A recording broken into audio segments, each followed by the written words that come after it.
Hey everyone, we're gonna let a few more people in and get started shortly.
Okay, just another minute to let some more people in. We'll get started.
Okay, I think we are ready to go.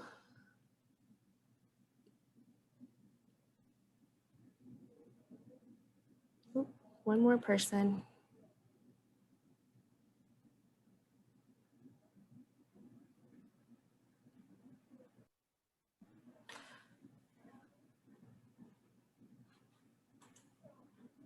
Okay, hi everyone. We'll go ahead and get started for today. Thank you all for joining us. I'm Abra Schnur, Trinity University's University Archivist and current president of the Texas Oral History Association. The Texas Oral History Association's Listen, Lunch, Learn series is a new series for us aimed to provide a casual space where we can listen and learn about oral history projects, theory, and practice. For those of you new to TOHA, as it is affectionately called, we are a network of oral history practitioners that promotes the use of professional oral history practice and archiving standards. While our members are from all over, the association is based out of the Institute for Oral History at Baylor University in Waco. We were established in 1983 in San Antonio, Texas during a National Oral History Association conference. Since then, we've held annual sessions with the Texas State Historical Association, the Sound Historian, an annual journal featuring oral history work in Texas.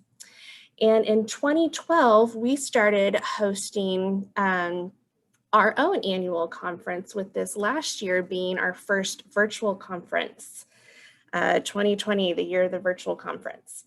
But TOHA continues to expand our network and services.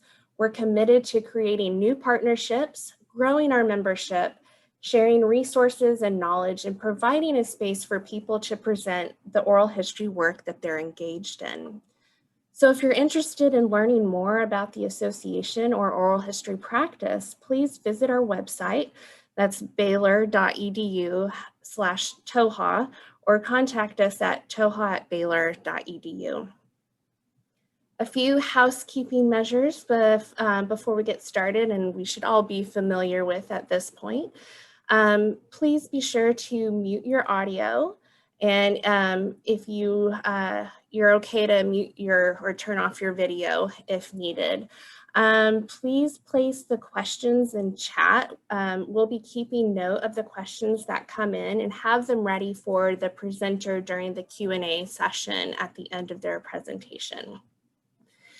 And so today's presenter is Priscilla Martinez, a U.S. history doctoral candidate at the University of California, Santa Cruz, and a scholar in residence for the Tucson Chinese Cultural Center.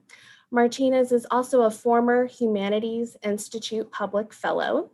Her presentation today is titled From Community Oral History to Publication, the Tucson Speaks Oral History Project in Chinese Tucson. And with that, I will hand it off to you, Priscilla. Thank you.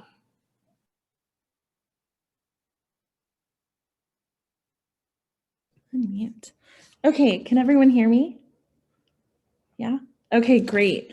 Well, thank you so much, Abra, and thank you so much, Adrian, for putting all this together. And one thing I just really like about digital forums like this is that it lets people who usually can't come together for whatever reasons come together. So I know that this may or may not be part of the COVID kind of shelter in place stuff, but it's actually pretty exciting because I see some of my friends from California, here, and my family promised to join. We'll see what happens. But things like that just makes it so much more accessible. So thank you so much for putting these together. And another plus is that while, dressed, I am wearing some very fuzzy slippers. So that is always great to kind of give a talk in comfort.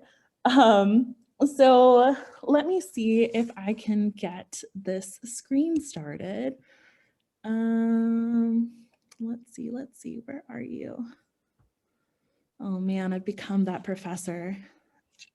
Okay, share. Okay, and let me get this going. Okay, perfect. Can everyone see that? Yeah? Okay, good. So for those of you who may not know me, my name is Priscilla Martinez. Like Abra said, I'm a Ph.D. candidate in history at UC Santa Cruz. I'm not a stranger to oral history, was very much trained in the Baylor Institute for Oral History School of Oral History. That's what I tell people when I talk about oral history. My credentials, I trained as an undergrad and as a graduate student during my master's, and am kind of the prodigal child that comes in and out of the Baylor Institute with my own work. And I actually believe when I was in graduate student first year, TOHA was actually my first conference to present at. So it's kind of this kind of around the world kind of thing to come back years later with a really concrete project and article. So that's really cool to kind of be a part of that. Okay, so this part. So I'm currently in the writing stage of my dissertation. Hopefully gonna finish very soon. I see some of my writing group partners in here, so they know the struggle. But I just kind of wanted to give a little bit of context for my project and where this oral history project in particular falls. So I studied the development of nationalism in both the United States and Mexico in the long 19th century, which I define roughly from 1821 to 1834. 1821 for Mexican independence and the beginning kind of the Mexican nation state, and 1834 to kind of these big shifts in immigration policy and in indigenous policy in both the United States and Mexico in the 1930s. So a little overlap on both ends. I study how both nation states, most visibly through federal and state institutions, grapple with, crafted, and shaped their own understandings of what it means to be a citizen and who is excluded from belonging in both nations, and how people and communities on the ground within their respective localities responded to these ideas that were developing at this kind of larger national level. As a borderlands historian, I believe that these kind of broad and often hazy abstractions become clearer in moments of overlap, where local and federal understandings of these concepts come into contact. And more often than not, as I'll illustrate in the case of Chinese Tucson, it's when they come into tension with each other. And that's very distinctive of kind of a borderlands experience. In the context of the United States and Mexico, I believe that if we look at regions like Mexico's Western Pacific, which is kind of here in this slide, which I'm really defining as the Californias and Arizona and Sonora, they have kind of a different history and a context and are really kind of unsettled and kind of had a lot of these fraught colonization measures that really dip into the early 20th century. And a lot of these peoples and geographies are really bounded kind of, ecologically and environmentally, but also through indigenous kind of homelands. So in these contexts, we as students of history can see how clearly, can see more clearly how US and Mexican understandings of who belonged were based on people's relationship to indigeneity or indigenousness and other kind of racialized metrics. So when we view this within the context of a greater Western Pacific, Mexico and the United States foundational understandings of citizenship stemmed progressively throughout the 19th century from a person's relationship to indigenousness, to Blackness, to Mexican ethnicity, and eventually to Asianness. Okay, so I'm getting a little excited about this and I'm getting a little carried away. But all this is to say is that these foundations of nationalism and citizenship become important to understand because they can shed a lot of light, not only on present day issues, our present day issues with racial equity, but they can also provide a deeper understanding and significant context for issues such as environmental justice, water rights, fishing rights, land rights, immigration policy, border policing, family separation, migration networks, indigenous dispossession and tribal sovereignty, institutional violence, and the disconnects between the realities and portrayals of life along and within the US-Mexico borderlands. Okay, so how does all of this fit with Chinese Tucson? So let's see. Oh, can I switch to the next? Oh, click. Okay, so how does this fit with Chinese Tucson? So I'm going to give you a little bit of history, which we'll come back to, but I just wanted to kind of set the stage. So when historians talk about the history of Chinese people in North America, it is very much periodized and regulated to what is termed Chinese exclusion, which starts in the late 1800s. The period begins, I would say, about 1875 in the United States and 1910 in Mexico, when both nations create a series of discriminatory laws and legal restrictions that specifically targeted Asian migrants, and most visibly the Chinese. So despite these long-reaching tendrils of legal exclusion across North America, much of the United States Chinese exclusion scholarship is geographically anchored in distinctly urban spaces like San Francisco and New York and other kind of massive maritime ports of entry. But Asian people and the Chinese in particular have had a long history of migration to the Americas that predates much of this kind of exclusionary period, especially in and along Arizona and Sonora's borderlands, where ethnic identity and race mattered less, at least for a time, which is what accounts for that gap in US and Mexican policy, which we'll definitely talk about. So later on in this talk, I'll talk about I'll share a pretty epic story of a Chinese veteran of the US Civil War, Quang Li and his wife Lai Nong, as they and their family navigated distinctly transnational lives. And the relative fluidity and porousness of spaces like Arizona and Sonora afforded Chinese and Chinese Mexicans a period of time where they were not only able to plant strong family roots in the Sonoran Desert, but with the help of ethnic Mexican neighbors on both sides of the border.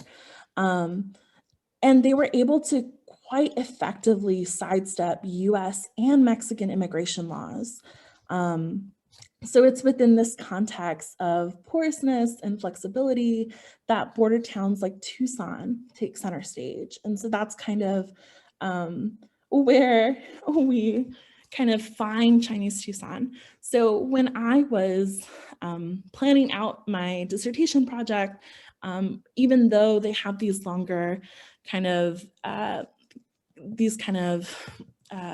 focuses on issues of things like citizenship and nationalism, I knew that I had to go to Chinese Tucson, that I had to go to Tucson because not only is it an important nexus point, but it's also an important point in these larger trans-Pacific networks, which we'll talk a little bit about when we get into the oral histories a little bit later.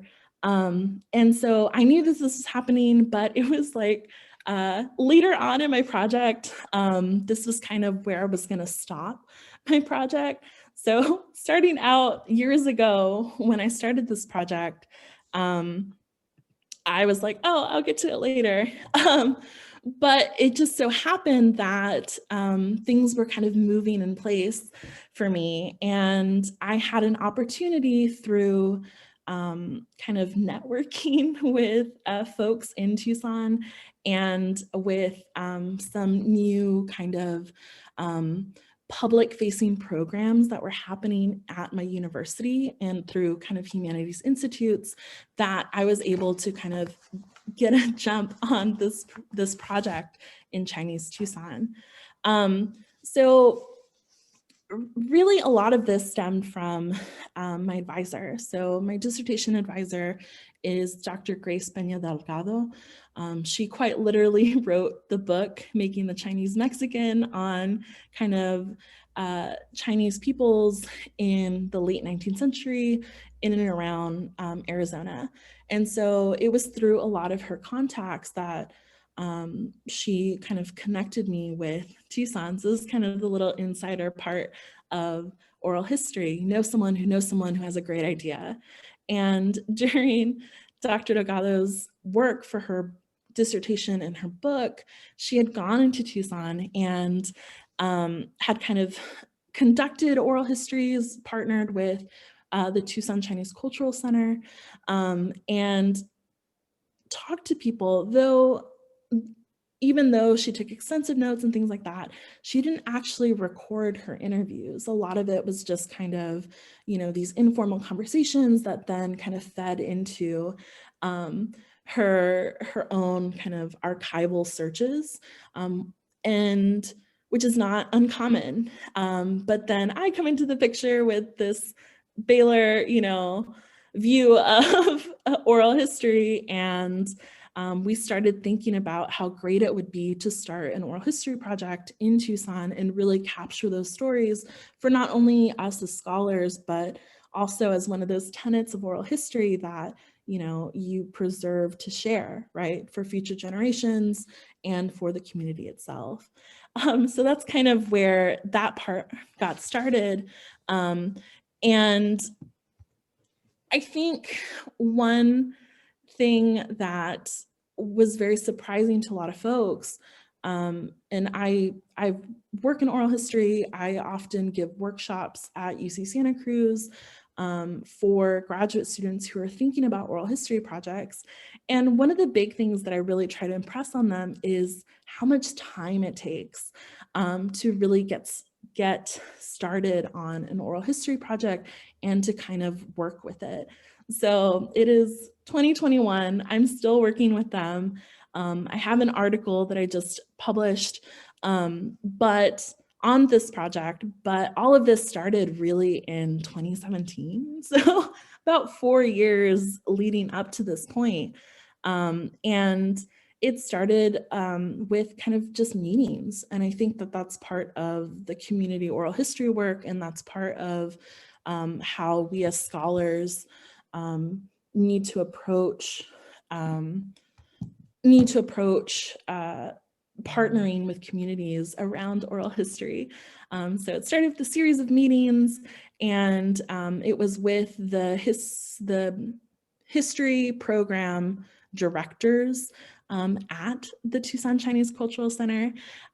We met at a conference, we met at OAH, and over cocktails, we talked about what a project could look like in Tucson if we kind of put our heads together, what would be included, who would we interview, things like that, what the layout of the community was, which is very helpful.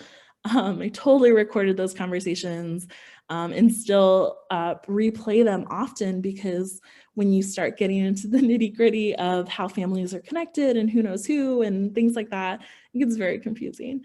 And so that's kind of how it started. So by the end of 2017, we knew that we had a project that we wanted to really undertake. And what happened, I don't know how to go back. Okay, I think I went back. So the other part is we didn't know how to get me out there. So I know that this is kind of the tea with a lot of community oral history project is a lack of funding, right? And so we had this idea for this project. I was on board. I was ready to go, but I'm also a PhD student with very limited income and job opportunities. So we had to kind of think about how we were going to get me from Bay Area in California to the Sonoran Desert in Tucson. And one thing that really popped up that just was miraculous and kind of coincided with when I was looking to work with the Chinese Cultural Center was the Humanities Institute at UC Santa Cruz launched what they called a Public Fellows program. And basically it was to get PhD students, master students from UC Santa Cruz to go out into different communities and kind of apply their knowledge as scholars in different ways. So it didn't have to be quite as academic as mine was in terms of like launching a community oral history project, but some people, work with, nonprofit legal organizations, things like that. But in their first years, the program was really meant to put kind of students in touch with their local community, the Bay Area community. And so my advisor and I had to kind of advocate for the kind of importance and the reach that oral history gives, that, even though this oral history project was taking place in, Tucson, it was also, it just had such reach because of the nature of oral history that the outcome was to create some kind of a repository or archive that could be accessible for, generations to come. It could be accessible to our community, but also the community there. And so that was kind of what we envisioned and what we put into action. And I can talk a little bit more about that if people want to talk about kind of navigating funding for oral history projects. a little bit later in the Q&A if anyone's interested, but I really want to get to the fun stuff. So, so I managed to secure this fellowship, and for a summer, I was sent to Tucson to meet with the community and to kind of start collecting oral histories. And I will say that this was just such a big move to go from kind of California to Arizona. And I remember packing up in, I think it was like June when I left the Bay Area, and it was like, 45 degrees. And then it's about a 12-hour drive to Tucson. And my dog and I, when we got to Tucson, it was like 125. And I remember looking at my dog like, oh my gosh, what have I done? But it was okay. And Tucson is lovely. And I learned the meaning of dry heat, as opposed to kind of a humid one that I'm used to here in Texas.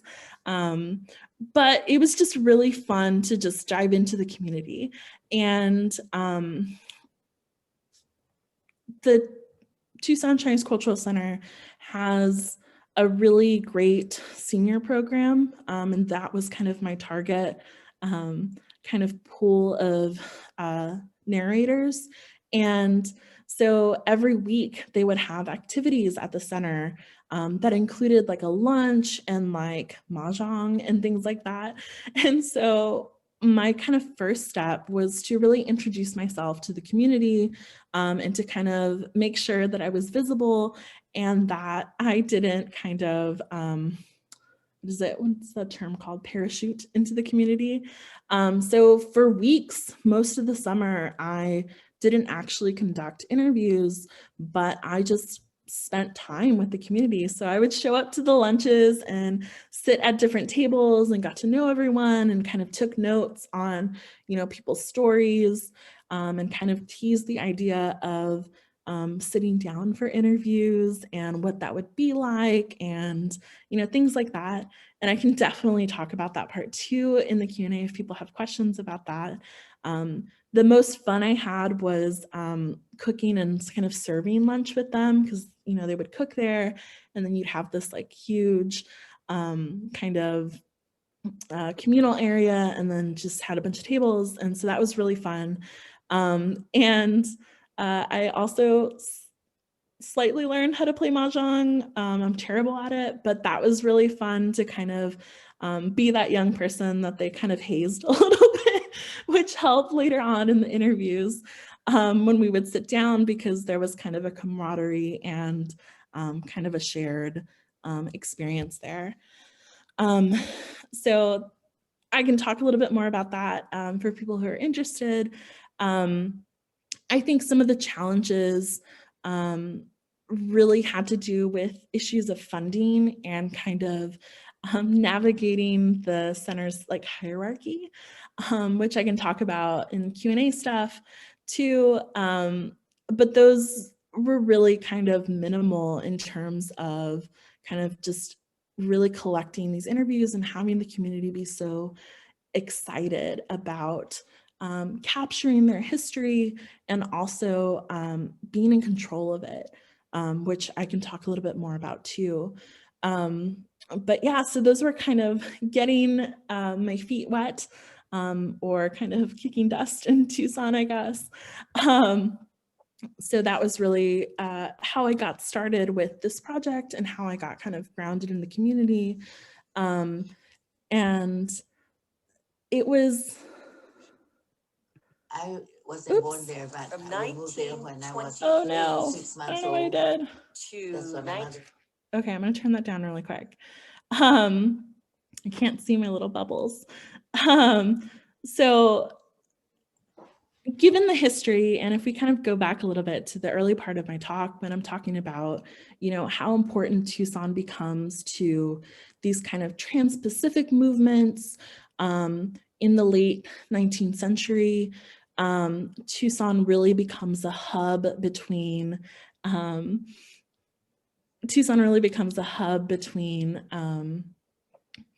Mexico and the United States, it becomes one of those kind of landed routes. Okay, I'm gonna turn this back up. Then Salt Lake City. Oh, no, still playing. And so what ends up happening is that as Tucson's growing, so does its ethnic landscape that starts to grow too. And what happens is because Tucson becomes such an important nexus point, it has the Chinese community in Tucson were able to form really deep roots very early on as they were moving between the United States and Mexico in, let's say, the 1850s, 1860s, which corresponds with Mexico's push for kind of modernization. And so as a part of that policy, Mexico kind of put out a call for migrants, global migrants and workers to come to Mexico and kind of work. And as a trade-off, they were granted citizenship. And a lot of Chinese who were starting to feel the pressures of exclusion kind of starting to take place in places like the United States and Canada, moved to Mexico and were able to kind of marry into Mexican families and were able to kind of marry into Mexican families and were able to get citizenship.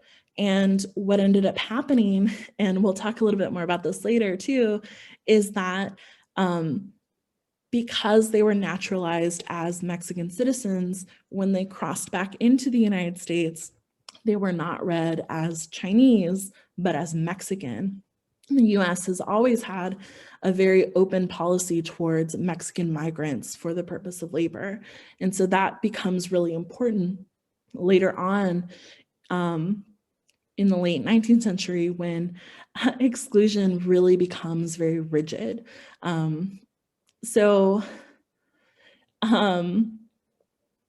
Yeah, and so that kind of fluidity that was kind of afforded people who were moving between and across the United States and northern Mexico.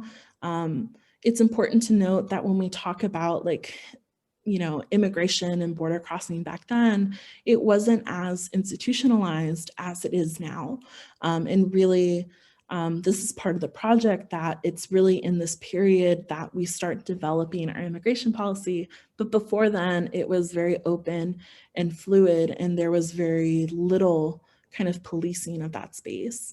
So in this first clip, I'm going to play a series of clips. In this first one, it is Raymond Lim, who you see pictured on the slide at the top. And he's talking about his grandfather, Quang Li, and his grandmother, Lai Nong, who were Chinese migrants who came into the United States, became kind of business owners in San Francisco first. That was kind of their port of entry. But as kind of xenophobia started to rise in the United States, they ended up moving to northern Mexico to kind of start to work at a gold mine and to start their own shop. And they eventually went back to Tucson. And so he's talking about this, and he's also talking in this first clip, Raymond Lim also talks about how his grandfather served in the Civil War here in the United States. And it's of note because, like I mentioned before, when people talk about the Chinese in the United States, it's very much later, right? And it's through the context of Chinese exclusion, but this is to establish that the Chinese along the border have been able to form roots and have been able to navigate these spaces. So here's Raymond Lim talking about his grandfather. Nothing of it. Catch a bus. One time the bus driver had to. All of the Chinese. stop. Oh no. Okay, I'm gonna exit this really quick. Let's see.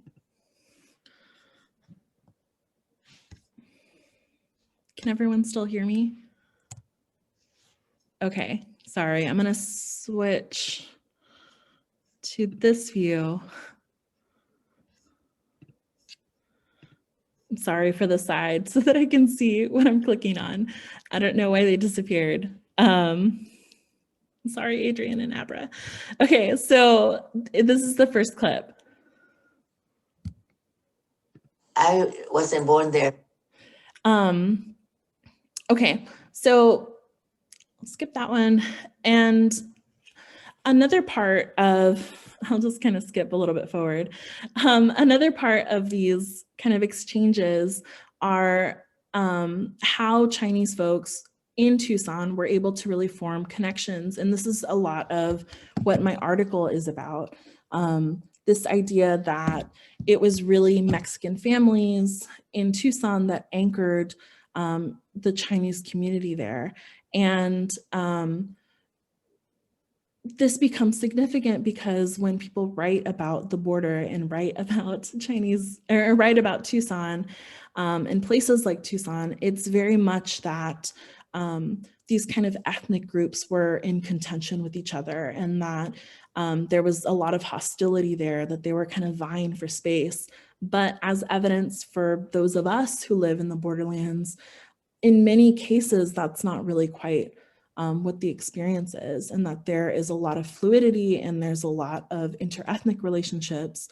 And so I'll share some of these clips, but this first one is Mary Wong, who is talking about growing up in Barrio Anita in Tucson, which is kind of a very famous Mexican neighborhood, but peppered throughout the kind of Mexican neighborhood are a lot of Chinese and Chinese grocers, which was kind of owning a business was a way to kind of sidestep exclusion at the time. And so Mary Wong talks about what it's like to live in Tucson growing up. We moved there when I was 6 months old. That's what my mother said. I was a baby. So I lived there. I always called it that I was born there. And 928 North Anita Street is called Barrio Anita. So we learned how to speak Spanish before we could speak English. Yeah, and so this is Mary in this kind of bottom corner here, talking about, or with her husband when she got married. Here's another one from Mary.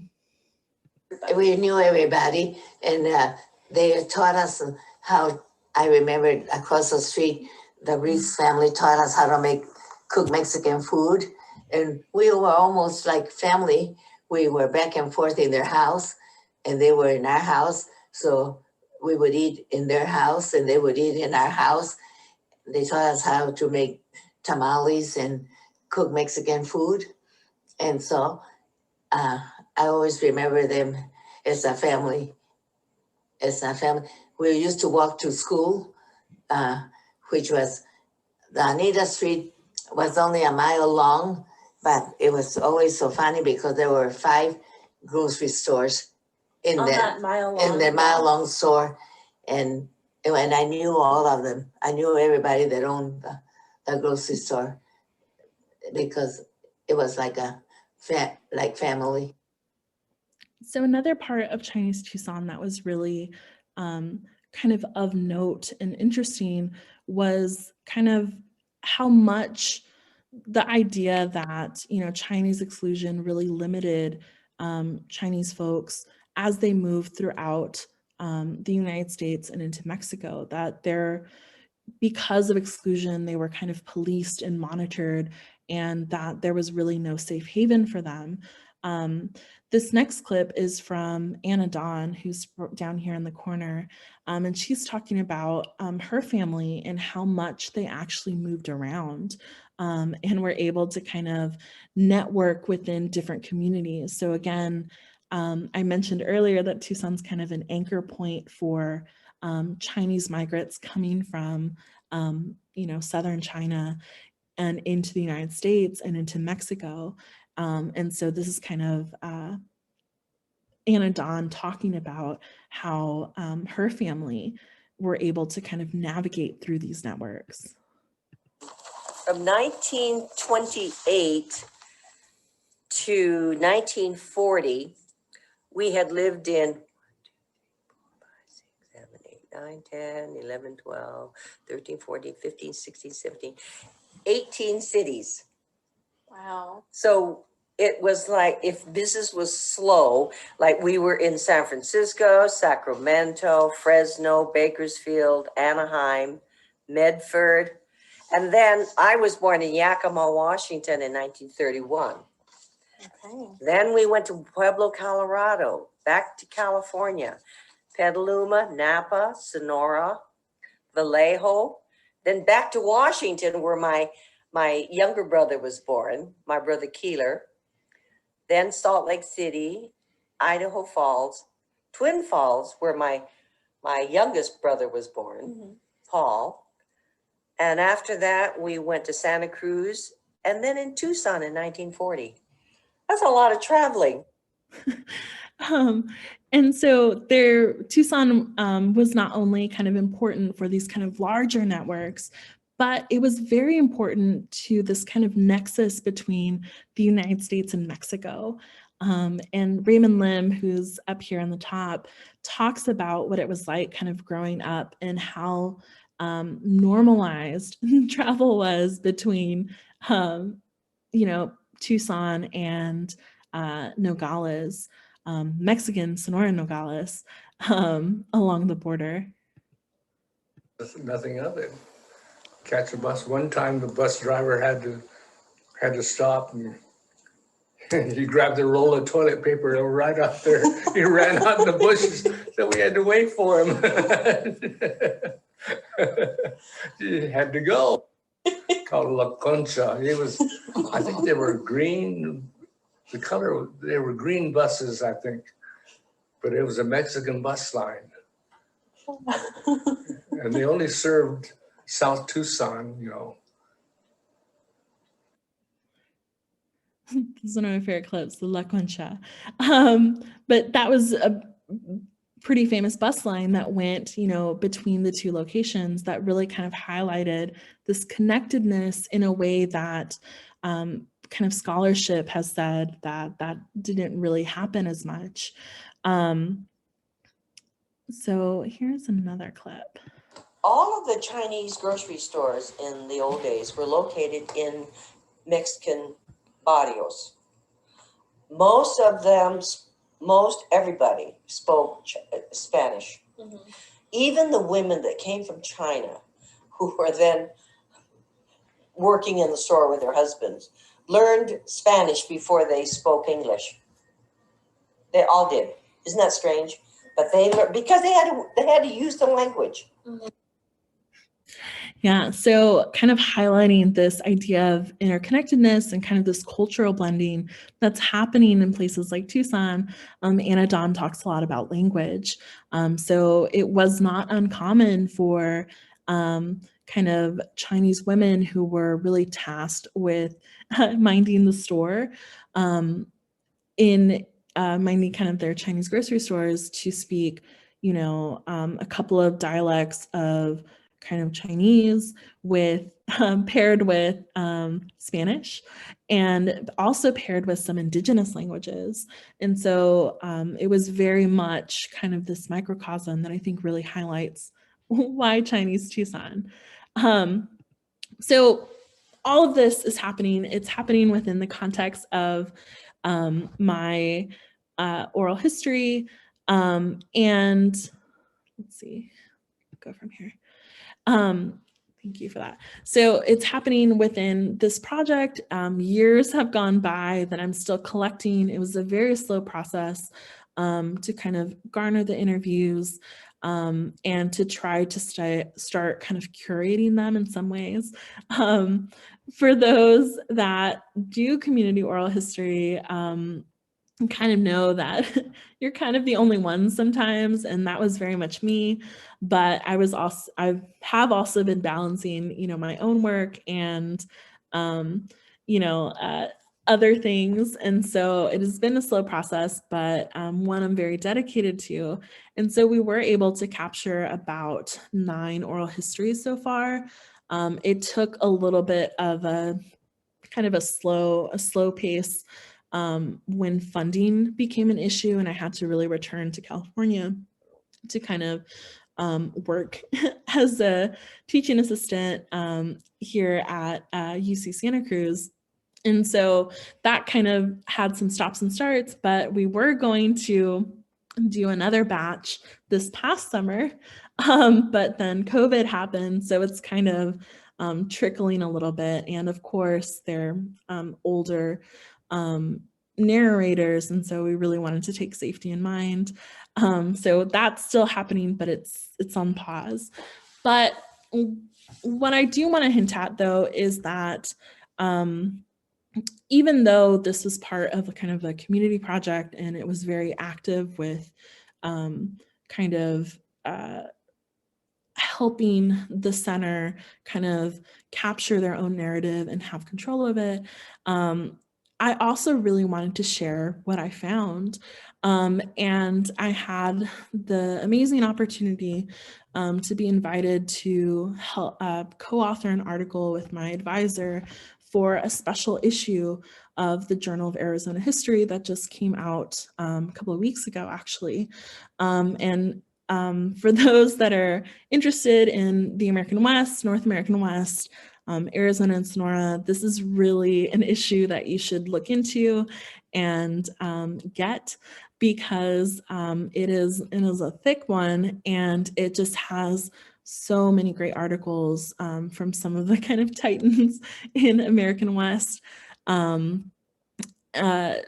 anyways, I was flabbergasted to be invited to submit to this and to really capture the story of Chinese Tucson. And my advisor, who, had been monitoring my work throughout, was very much like, this really needs to be your research. This needs to be the oral history aspect of Chinese Tucson. Because for her, she's very much covered a lot of kind of the immigration that happened and what the implications were. But there's just something about oral history that really can reach a lot of folks, as I'm sure most of us know here. And so when we were asked to submit, it was a pretty quick turnaround, but my advisor and I really grappled with two questions. One is, why Arizona, and what merits the special issue? And why is oral history kind of the way to go in kind of telling the story? And as these questions really kind of haunted me for several weeks in this giant post-it on my bedroom wall, I really came to this idea of how, when we think about the Arizona-Sonora borderlands throughout its history, it has been very racialized, right? And even in more modern history, when you start talking about like, white supremacist militias kind of manning the border, when you start talking about kind of these really stringent kind of border policing policies, Arizona really takes center stage. And what Dr. Delgado and I had discussed was how, yes, that is very much true in the moment, but there was a time and kind of a little bit of sense of hope in the current era, is that despite all of these really strict kind of border policing and immigration restrictions, in communities like Tucson, multi-ethnic communities really came together and supported each other and really worked counter to a lot of these kind of state policies. And so when we were kind of getting together, we thought about two oral histories in particular.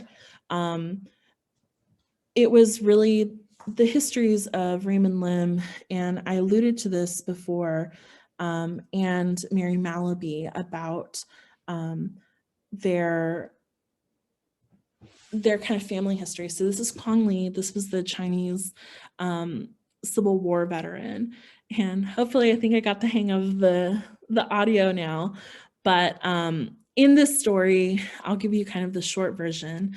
But in this story, Quang Li comes from southern China, from Guangdong province, lands in San Francisco in kind of the height of the Civil War here in the United States. And back then there was a stipulation that if you served in the military, and this is not uncommon now, but if you served in the military, you had a pathway towards citizenship regardless of where you come from. And Quang Li, really smitten with the United States and with kind of securing a pathway to citizenship that wasn't really offered to Chinese folks at the time, because kind of exclusion was starting to kind of develop in local levels, decided to serve. So he served for the Union Army and was granted citizenship. But as kind of exclusion carried on, that became more complicated. And so Raymond Lim talks about this. So let's see if this will work. Because he was in the Civil War, later on, he was granted a citizen. He became, they gave him citizenship in the United States. And so he was a citizen. And then because of the Chinese Exclusion Act, they revoked his citizenship. So they took it away from him. After that, he went down to Mexico. He worked, and he learned how to make cigars. He was a cigar maker down there. And then I guess he got the urge to go hunt for gold. So he had a little gold mine down there. And then that's when he took two of his kids, the oldest kid down to Mexico. And then my grandmother, Julie, was down there, so she took off, went to look for him. So in this, you kind of see this movement, right? And how despite Chinese exclusion that was happening at the time, migrants like Quang Li and Lai Nong, his wife, who's pictured here, and their family, were able to really sidestep a lot of that exclusion by going to Mexico and becoming Mexican citizens, and then coming back into the United States and residing in places like Tucson, where their citizenship had kind of these different kind of legal measures. So that becomes a really big story in our article, but I'm running out of time, so I'm going to move forward a little bit, and I can talk more about this in the Q&A. But this becomes kind of really representative of the kinds of movement that was not uncommon, which is something that we really wanted to emphasize at this time. Another story that really popped up for us was the story of Mary Malaby. So Mary Malaby's father was also a Chinese migrant who settled in Tucson, worked for his father, Li Goon, and kind of manned a grocery store. And in the process of kind of securing his grocery store, Mary Malaby's grandfather, this is Mary Malaby right here on this kind of pillar, and there's a portrait of Li Goon, which is behind her, which I thought was a really great photo.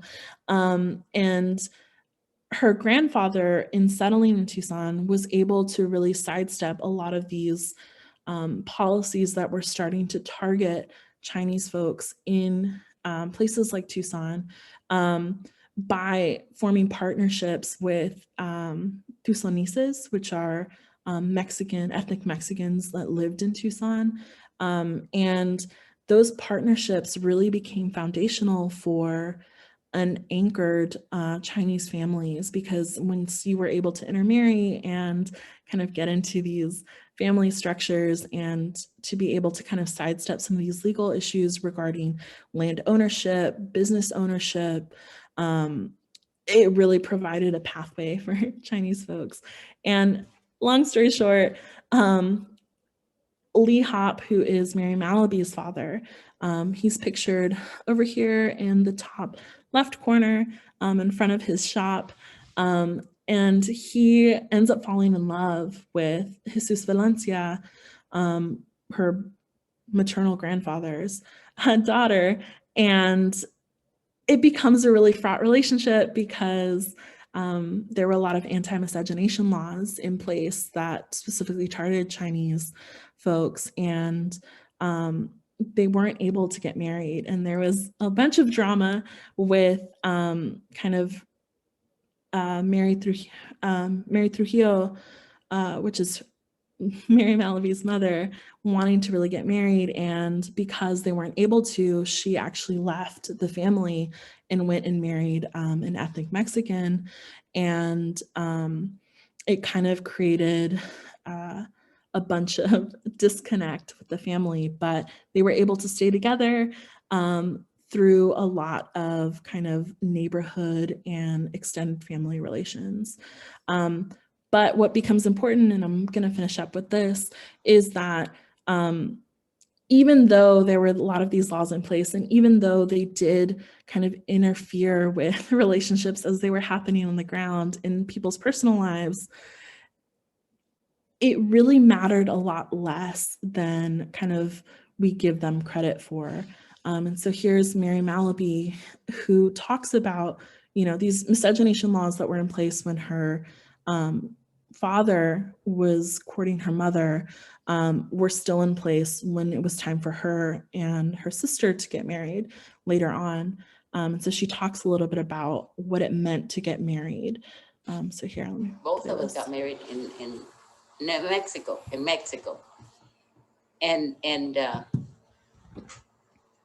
and we could get married after that, you know. But I said, maybe it's not legal because it's New Mexico, that's Mexico. So we got married again in New Mexico. He got married twice, George, and I got married twice. Wow, so you couldn't get married here. Right, in Tucson. But Why we can not? go to Mexico. That wasn't the law for everybody, just Arizona, Oh, okay. that's all. So Arizona had a law that said that you could not get married Because we're Chinese. because you're Chinese, and your husband George wasn't Chinese. No, he's Mexican. Mexican. And my sister's was Anglo. And she got married over there too in Mexico. So you crossed the border, went to Mexico. Uh-huh. But it was good, both of us. But we weren't sure. So I says, well, let's go married to New Mexico. So we got married in New Mexico too. So Mary and her sister would actually get married 3 times because they would get married again in Tucson. And I can talk a little bit more about that later on, or in the Q&A if people are interested.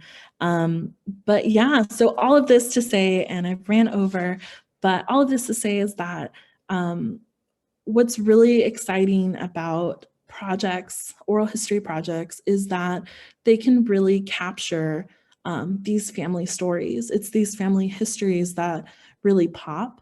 And if you were to look at Mary's story in the archives, and I can talk a little bit about this in the Q&A if people have questions about kind of what these disjunctures were. But Mary's story in itself is pretty spectacular. The ways in which they're able to navigate and kind of sidestep a lot of these cases. But if you were to look at the archives, it would tell a completely different story.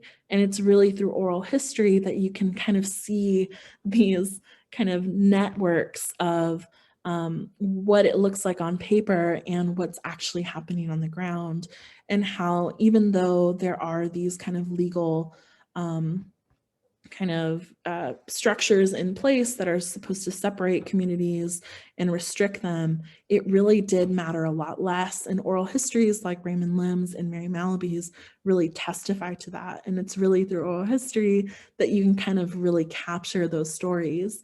And then as scholars, we can take those stories and say, okay, how does this make sense in the archive? So I will stop there and turn it over to Abra or Adrian. Thank you so much, Priscilla. I think everyone really enjoyed your presentation. I know some people will have to leave since we are at the top of the hour, but we'll keep recording, and everyone will have access to this in case they want to hear some Q&A discussion that we can have a little bit of time for. Adrian, is there a limit on our Zoom usage or anything? I don't, probably There not, is not, no. Okay. Priscilla, there were a couple of initial questions that came in through chat. The first one was just being where is the repository for this project? I assume it's the Chinese Cultural Center in Tucson. But can you talk a little bit more about access to listening and hearing these interviews? Yes, definitely. So here on the slide is the website that I'm currently building for this repository. It was hosted in some ways, but I'm since switched that hosting, and so I'm in the process of recreating that repository. One of the issues that I didn't really get into early on was because this is kind of just me on the ground. And because when I came into oral history, I came through kind of the Baylor School, where all of these kind of steps on preservation were like, second nature to me, but also Baylor has a way bigger budget than I do. And so having to kind of know what to do to preserve it properly and having pretty much no funding to do so meant that I had to get very creative in how I kind of maintained that kind of methodological preservation. So it's currently in the works. It was set to launch in the winter, but certain things have happened. So now I'm looking forward to being able to launch the site in the summer, so summer 2021, and to kind of provide access to those interviews, as well as some snippets. One kind of thing that the center really wanted was to put together a podcast, like mini podcast episodes that kind of tease some of the interviews and, kind of capture little bits and pieces of the story to kind of scatter the interest. So that's also in the work, hopefully for summer too. Can you talk about some of the collaboration and shared authority that you have with the community and the Cultural Center in making these interviews available, and how you go about doing that? So for this, the center really has turned over a lot of control to me. For them, they were like, okay, here's what we want. And this got a little bit sticky because there are different hierarchies within the center. And so the director and the board, very much high up, kind of had one idea of what they wanted. And kind of on the ground, the people that I worked with who really took ownership of the story and kind of collected things for the archive and helped me, which were the directors of the history program there, kind of had a more kind of academic view of what it would look like. So long story short, the board really were not interested in kind of the academic and kind of like the preservation. Like I would talk to them and it would kind of like, I could see them space out a little bit when I started talking about like metadata and stuff like that. And what they really wanted was like, okay, we want to put together events, or we want to sell these oral histories to like, generate some funds. And there was a lot of pushback from me and the directors of the history program, because, you start getting into the ethics of oral history and who has access and things like that. And the board really wanted people to kind of like donate to like be interviewed. And I was like, no, you can't do that, like stuff like that. And so what it came down to was eventually the board was just like, you know what? We understand we're not really interested in the preservation aspect. We just like the product. And so a compromise was like, okay, we'll do kind of talks. So I would give kind of talks at the center, or I would do the podcast, which is part of that kind of public facing aspect, because they just wanted to generate kind of flow to the center. A lot of this is stalled because of COVID and because, they have very, vulnerable populations. And it was really me and Robin Blackwood, who was the kind of director of the center and a former board member and kind of the unofficial mayor of Chinese Tucson, Patsy Lee, who was a former teacher and was really like, okay, so-and-so, is going to be interviewed, and, I'm going to put you in touch with them. They're my cousin, like stuff like that. So that was kind of how it ended up. And so when it came to the website and the repository, they were like, we trust you. Just, let us know when things are updated and we'll publish it and stuff like that. But, we don't know how the preservation works, but we want it to be as much up to snuff as we can have it. And so that was kind of how it ended. Mm-hmm. Are there going to be, are you archiving this at UC Santa Cruz at all too? So you're having like 2 points of entry kind of? Well, for right now, no. One concern for the center is that they really wanted like ownership of it, because they had done stuff in the past with the Smithsonian and with the Arizona Historical Society, but it became kind of sticky in terms of like how they could use their own oral histories and how they could kind of manage that and kind of put it out. And so they were very hesitant about those kind of systems of hierarchy that happen when you go towards official archives, especially well-established ones like the Arizona Historical Society. So right now it's just us. I am hoping to get a grant. We're working on an NEH grant to try to kind of make sure that this gets funded for a couple of years, and we can really build it now that it's kind of grown. We have, our foot in a lot of puddles. And so we're hoping that we can kind of continue to let the center kind of take control. And until they kind of get their own volunteer or someone trained there, which hasn't looked promising, it's going to be me for a little bit. But I'm totally okay with that and would really like to make sure that that preservation quality is as good as we can get it. Mm-hmm. And did you record just audio, or were you doing video as well? So I mostly worked with audio. There were a couple that I did do video, and that was per the family's request. I recorded a video interview with two sisters.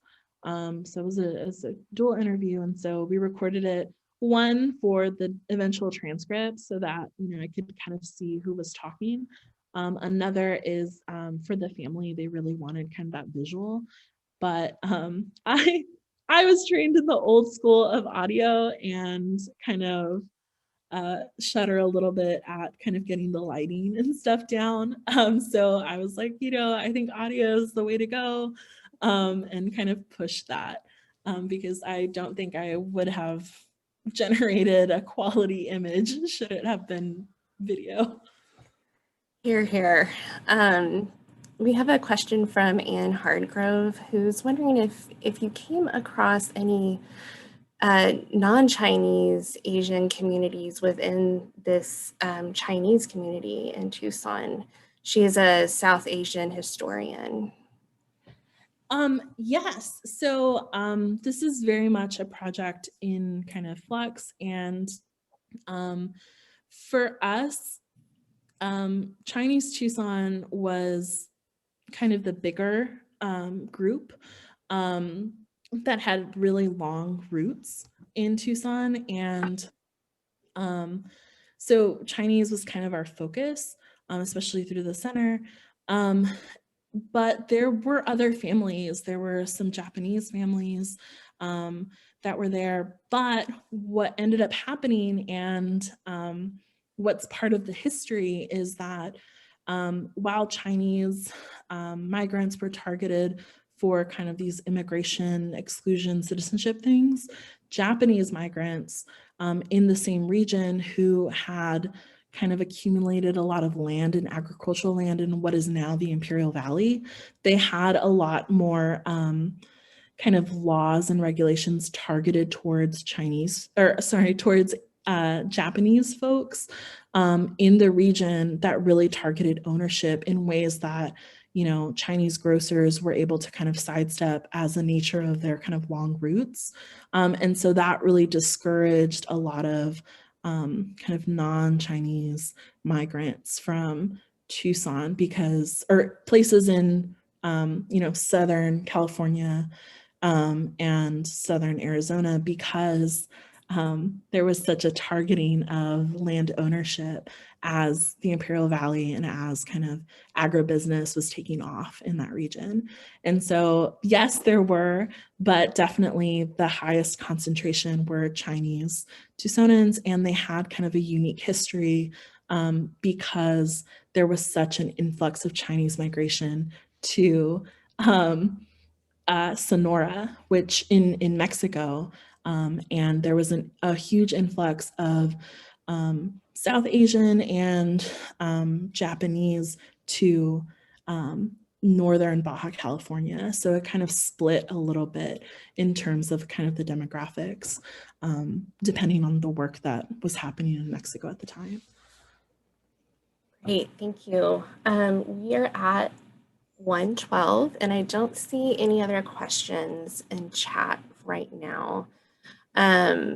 But you have given us your email on your slides, so I'm sure anyone who has any further questions can reach out to you. I just want to thank you again so much, Priscilla, for presenting on your project and your research and just the process of working within a community. Yes, my pleasure. Thank you so much for the invite. And to all of our attendees, we will be trying to do this the third Thursday. This is the last Thursday for this month, but we are aiming for the third Thursday of the spring semester, if you will. So February, March, April, and May, to have these listen, lunch, learn informal conversations. So I just want to thank everybody for joining us today, and again for Priscilla. So take care, everyone.